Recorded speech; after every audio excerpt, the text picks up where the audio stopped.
सातारा शहर पोलिसांतर्फे त्यांच्या डीबी आणि त्यांच्या अधिकाऱ्यांतर्फे फार चांगली कामगिरी झाली, ज्याच्यात नागेश शिंदे हा एक आंतरराज्यीय वाहन चोरणारा क्रिमिनल जो शिथाफीने त्यांच्या डीबी स्क्वॉडनी पकडलेला आहे, ज्याचा गेले 1.5-2 वर्ष सातारा पोलीस शोध घेत होतं आणि इतरही जिल्ह्यांमध्ये त्यांनी खूप साऱ्या चोऱ्या केल्यात.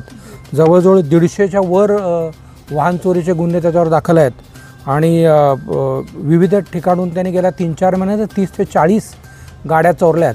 याच्यामध्ये आत्तापर्यंत आपल्याला जवळजवळ 7 4 व्हीलर, 4 2 व्हीलर आणि 7 चॅसिस ज्या स्क्रॅप केलेल्या गाड्या आहेत, अशा एकूण 18 गाड्या रिकवर झालेल्या आहेत.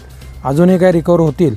याच्यावर खूप सारे गुन्हे आहेत आणि ह्याचा शोध बरेच दिवस चालू होता आणि ह्याच्यात मला वाटतं आमच्या सातारा शहरचे जवळजवळ 3 गुन्हे डिटेक्ट झालेले आहेत आणि बाकी निपाणी, सदलगा, चिकोडी, कागल, पंढरपूर शहरमधलं काही आहे, सांगलीमधले आहेत, सोलापूरमधलेही काही आहेत आणि अजूनही शोध चालू आहे. अशी एक चांगली कामगिरी सातारा शहर पोलिसांच्या तर्फे आणि त्यांच्या डीबींतर्फे झालेली आहे.